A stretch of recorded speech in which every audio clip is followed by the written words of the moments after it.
ಎಲ್ಲರಿಗೂ ನಮಸ್ಕಾರ ಸ್ನೇಹಿತರೆ. ಹಿಂದೂ ಕ್ಯಾಲೆಂಡರ್ನಲ್ಲಿ ಅತ್ಯಂತ ಮಹತ್ವದ ದಿನಗಳಲ್ಲಿ ಒಂದಾದ ಮೌನಿ ಅಮಾವಾಸ್ಯೆಯನ್ನು ಬುಧವಾರ ಜನವರಿ 29, 2025 ಆಚರಿಸಲಾಗುತ್ತದೆ.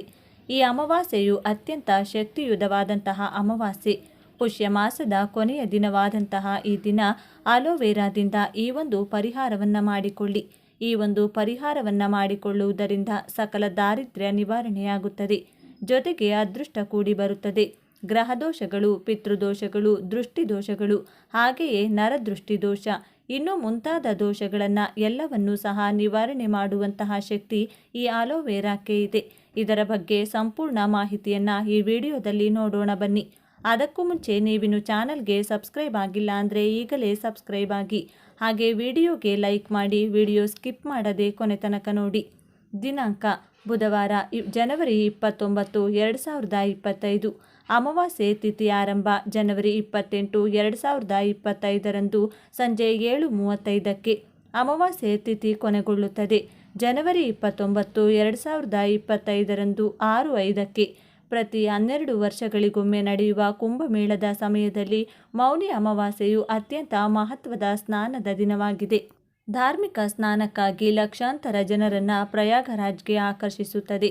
ಅಮೃತ ಯೋಗ ಮತ್ತು ಕುಂಭ ಪರ್ವ ಎಂದು ಕರೆಯಲ್ಪಡುವ ಇದು ಆಧ್ಯಾತ್ಮಿಕ ಶಕ್ತಿ ಮತ್ತು ದೈವಿಕ ಸಂಪರ್ಕದ ಸಮಯವಾಗಿದೆ. ಮೌನಿ ಅಮಾವಾಸ್ಯೆಯ ಆಚರಣೆಗಳು: ಗಂಗಾ ನದಿಯಲ್ಲಿ ಪವಿತ್ರ ಸ್ನಾನ. ಕೇಂದ್ರ ಆಚರಣೆಯು ಗಂಗಾ ಅಥವಾ ಇತರ ಪವಿತ್ರ ನದಿಗಳಲ್ಲಿ ಶುದ್ಧೀಕರಿಸುವ ಸ್ನಾನವನ್ನು ಒಳಗೊಂಡಿರುತ್ತದೆ.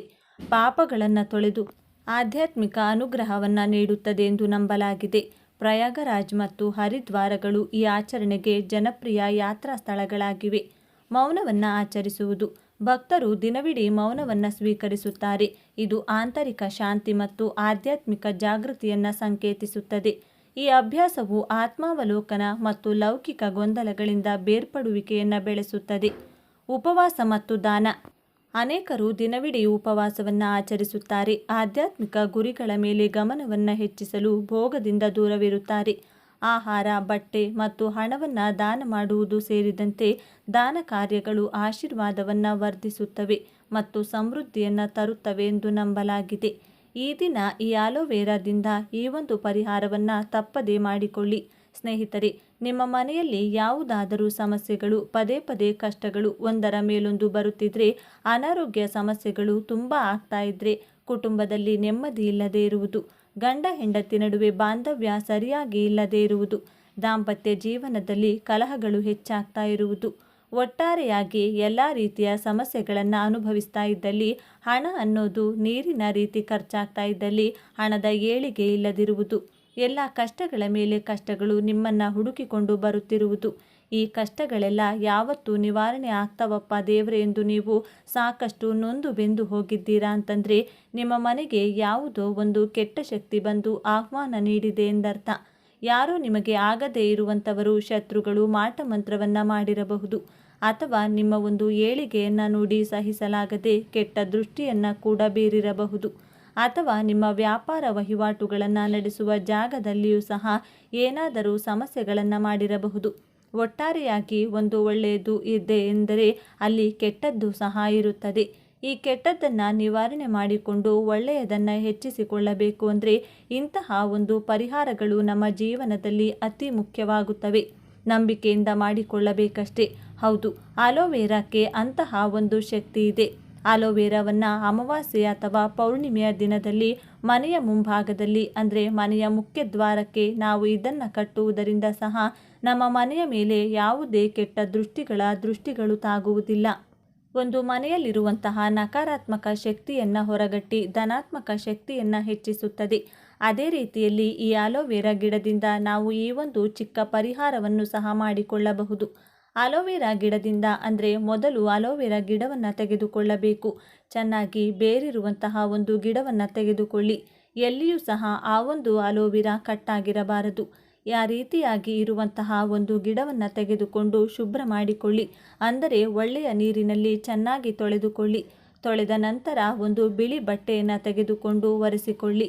ಆ ನಂತರ ಆ ಅಲೋವೆರಾಕ್ಕೆ ಅರಿಶಿನ, ಕುಂಕುಮ ಅಥವಾ ಗಂಧವನ್ನು ನೀರಿನಲ್ಲಿ ಮಿಶ್ರಣ ಮಾಡಿ ಆ ಅಲೋವೆರಾ ಗಿಡಕ್ಕೆ ಬೊಟ್ಟನ್ನು ಇಡಿ. ಆ ಅಲೋವೆರಾದ ಗಿಡವನ್ನು ಒಂದು ಪ್ಲೇಟಲ್ಲಿಟ್ಟುಕೊಳ್ಳಿ. ಹಾಗೆಯೇ ಇದರ ಜೊತೆಗೆ ಸ್ವಲ್ಪ ಕಲ್ಲುಪ್ಪು, ಸ್ವಲ್ಪ ಸಾಸಿವೆ ತೆಗೆದುಕೊಳ್ಳಿ. ಕಲ್ಲುಪ್ಪು ಎನ್ನುವುದು ಸಾಕ್ಷಾತ್ ಮಹಾಲಕ್ಷ್ಮಿಯನ್ನು ಆಕರ್ಷಿಸುವಂತಹದ್ದು ಹಾಗೂ ದೃಷ್ಟಿ ದೋಷಗಳನ್ನು ನಿವಾರಣೆ ಮಾಡುವಂತಹ ಶಕ್ತಿ ಕಲ್ಲುಪ್ಪಿಗಿದೆ. ಅದೇ ರೀತಿ ಸಾಸಿವೆಗೂ ಅದರದ್ದೇ ಆದ ವಿಶೇಷ ಆಕರ್ಷಣೆ ಇರುತ್ತದೆ. ಸಾಸಿವೆ ಕೂಡ ಅಷ್ಟೇನೆ, ಎಂತಹದ್ದೇ ದೋಷಗಳಿದ್ರೂ ಸಹ ಕ್ಷಣ ಮಾತ್ರದಲ್ಲಿ ನಿವಾರಣೆ ಮಾಡುವಂತಹ ಶಕ್ತಿ ಈ ಸಾಸಿವೆಗಿದೆ. ಈ ಎರಡು ಪದಾರ್ಥಗಳನ್ನು ನೀವು ಒಂದು ಪ್ಲೇಟಲ್ಲಿ ಇಟ್ಕೊಳ್ಬೇಕಾಗುತ್ತದೆ. ಈ ಅಲೋವೆರಾ ಗಿಡವನ್ನು ನೀವು ನಿಮ್ಮ ಮನೆಯ ಮುಖ್ಯ ದ್ವಾರದ ಎದುರಿಗೆ, ಅಂದರೆ ಎಲ್ಲರಿಗೂ ಈ ವಸ್ತು ಕಾಣಿಸಬೇಕು, ಆ ರೀತಿಯಾಗಿ ಒಂದು ಪ್ಲೇಟಲ್ಲಿ ಅಥವಾ ಒಂದು ಪೇಪರ್ ಮೇಲೆ ಅಥವಾ ಒಂದು ಬಟ್ಟೆ ಮೇಲೋ ಇಡಬೇಕು. 1 ಅಥವಾ 3 ವಾರಗಳ ಕಾಲ ನೀವು ಹಾಗೆಯೇ ಬಿಟ್ಟು ಬಿಡಿ. ಅದರ ಕಡೆ ನೀವು ಹೋಗಲೇಬೇಡಿ. ಮನೆಯಲ್ಲಿ ಏನಾದರೂ ಚಿಕ್ಕ ಮಕ್ಕಳು ಇದ್ದಲ್ಲಿ ಅವರ ಕೈಗೆ ಸಿಗಬಾರದು. ಆ ರೀತಿಯಾಗಿ ನೋಡಿಕೊಂಡು ಸ್ವಲ್ಪ ಎತ್ತರದಲ್ಲಿ ಎಲ್ಲರಿಗೂ ಕಾಣೋ ರೀತಿಯಲ್ಲಿಯೇ ನೀವು ಅಲೋವೆರಾ ಗಿಡವನ್ನು ನಿಮ್ಮ ಮನೆಯ ಮುಖ್ಯ ದ್ವಾರದ ಪ್ರವೇಶ ಕೋಣೆಯಲ್ಲಿ ಒಳಗಡೆ ಇಟ್ಟುಕೊಳ್ಳಿ. ಈ ರೀತಿ ಇಟ್ಕೊಳ್ಳೋದ್ರಿಂದ ಏನಾಗುತ್ತೆ ಅಂದರೆ, ಮನೆಯಲ್ಲಿ ಎಂತಹದ್ದೇ ಕೆಟ್ಟ ಶಕ್ತಿಗಳು, ಕಷ್ಟಗಳು, ನಿಮಗೆ ಯಾರಾದರೂ ಬಂದು ಜಗಳ ಮಾಡ್ತಾ ಇದ್ದಲ್ಲಿ, ಅಕ್ಕಪಕ್ಕದವರು ಸಮಸ್ಯೆಗಳನ್ನು ಮಾಡ್ತಾ ಇದ್ರೆ ಅನ್ನೋ ಒಂದು ಅನುಮಾನ ನಿಮಗೆ ಇದ್ದೇ ಇರುತ್ತದೆ. ಯಾಕಂದರೆ ಕುಟುಂಬದಲ್ಲೇ ಇರುತ್ತೆ. ಕುಟುಂಬದಲ್ಲೇ ನಿಮ್ಮ ಏಳಿಗೆಯನ್ನು ನೋಡಿ ಸಹಿಸದೆ ನಿಮ್ಮ ಹಿತಶತ್ರುಗಳು ನಿಮ್ಮನ್ನು ಮುಂದೆ ಚೆನ್ನಾಗಿ ಮಾತನಾಡಿಸಿ ನಿಮ್ಮ ಹಿಂದೆ ಬೆಂಕಿ ಹಾಕುವಂಥವರು ಇರ್ತಾರೆ. ನಿಮ್ಮನ್ನು ನೋಡಿ ಹೊಟ್ಟೆ ಉರಿ ಪಡುವವರು ಇರ್ತಾರೆ. ನಿಮಗೆ ಶಾಪ ಹಾಕುವವರು ಅಂಥವರು ಇರ್ತಾರೆ. ಇಂತಹ ಜನಗಳ ದೃಷ್ಟಿಗಳು, ಇಂತಹ ಜನಗಳ ಕೆಡುಕುಗಳು ನಿಮ್ಮ ಕಡೆ ಬಂದು ಮುಟ್ಟಲೇಬಾರದು ಅಂದರೆ ಈ ಒಂದು ಪರಿಹಾರ ನಿಮಗೆ ಅದ್ಭುತವಾಗಿ ಕೆಲಸವನ್ನು ಮಾಡುತ್ತದೆ. ನಿಮಗೆ ಬಂದಂತಹ ಕಷ್ಟಗಳನ್ನೆಲ್ಲ ಈ ಅಲೋವೆರಾ ನಕಾರಾತ್ಮಕ ಶಕ್ತಿಯನ್ನು ಹಿಡಿದಿಟ್ಟುಕೊಳ್ಳುತ್ತದೆ. ಇದರ ಜೊತೆಗೆ ಸ್ವಲ್ಪ ಅರಿಶಿನ, ಕುಂಕುಮವನ್ನು ಕೂಡ ಹಾಕಿ ಇಟ್ಟುಕೊಳ್ಳಿ. ಈ ರೀತಿ 3 ವಾರಗಳ ಕಾಲ ನೀವು ಇದನ್ನು ನಿಮ್ಮ ಮನೆಯಲ್ಲಿ ಇಟ್ಕೊಳ್ಬೇಕಾಗುತ್ತದೆ.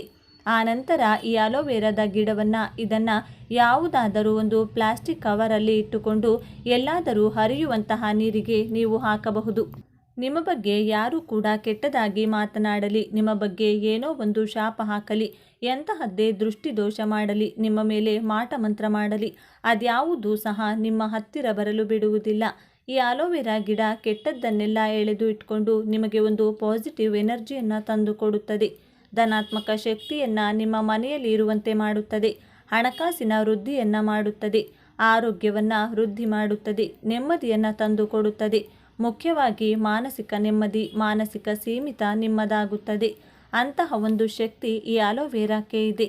ಅಲೋವೆರಾದಲ್ಲಿ ಅಂತಹ ಒಂದು ಉಪಯುಕ್ತವಾದಂತಹ ಶಕ್ತಿ ಇದೆ. ಯಾಕಂದರೆ ದೇವಾನುದೇವತೆಗಳು ಅನುಗ್ರಹಿಸಿರುತ್ತಾರೆ. ಹಾಗೆ ನಿಮ್ಮ ಮನೆಯಲ್ಲಿ ಅಲೋವೆರಾವನ್ನು ಬೆಳೆಸ್ತಾ ಇದ್ದೀರಾ ಅಂದರೆ ಅಲೋವೆರಾಕ್ಕೆ ಯಥಾ ಪ್ರಕಾರ ನೀವು ತುಳಸಿ ಪೂಜೆಯನ್ನು ಯಾವ ಪ್ರಕಾರದಲ್ಲಿ ನಿತ್ಯ ಮಾಡ್ತೀರಿ ಅದೇ ರೀತಿ ಸ್ವಲ್ಪ ಒಂದು ಹೂವನ್ನು ಇಟ್ಟು, ಸ್ವಲ್ಪ ಅರಿಶಿನ ಕುಂಕುಮವನ್ನು ಇಟ್ಟು ಪೂಜಿಸುತ್ತಾ ಬನ್ನಿ. ಖಂಡಿತವಾಗಿಯೂ ನಿಮ್ಮ ಮನೆಯಲ್ಲಿ ಧನ ಪ್ರಾಪ್ತಿ ಯೋಗ ಬರುತ್ತದೆ. ಹಣ ಯಾವ ರೀತಿಯಾಗಿ ವೃದ್ಧಿ ಆಗ್ತಾ ಹೋಗುತ್ತೆ ಅಂತ ನೋಡಿದರೆ ನೀವೇ ಆಶ್ಚರ್ಯ ಪಡ್ತೀರಾ. ಅಷ್ಟರ ಮಟ್ಟಕ್ಕೆ ಧನ ಪ್ರಾಪ್ತಿ ಯೋಗ ಸಹ ಬರುತ್ತದೆ. ದೇವಾನುದೇವತೆಗಳ ಅನುಗ್ರಹ ಸದಾಕಾಲ ನಿಮ್ಮ ಮನೆಯ ಮೇಲೆ ಇದ್ದೇ ಇರುತ್ತದೆ ಎಂದು ವೇದ ಪಂಡಿತರು ಸಹ ನಂಬುತ್ತಾರೆ. ಹಾಗೆಯೇ ರಹಸ್ಯ ಪರಿಹಾರ ಶಾಸ್ತ್ರದಲ್ಲೂ ಸಹ ಅಲೋವೆರಾ ಗಿಡದ ಬಗ್ಗೆ ಉಲ್ಲೇಖಿಸಿದ್ದಾರೆ. ಹಾಗಾಗಿ ಅಲೋವೆರಾದಿಂದ ಈ ಚಿಕ್ಕ ತಂತ್ರಗಳನ್ನು ಮಾಡಿಕೊಳ್ಳಿ.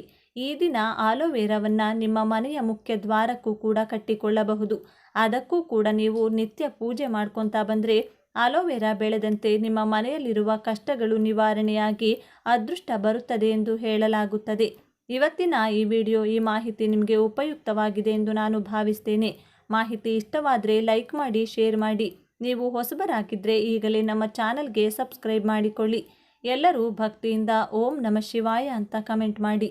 ಧನ್ಯವಾದಗಳು.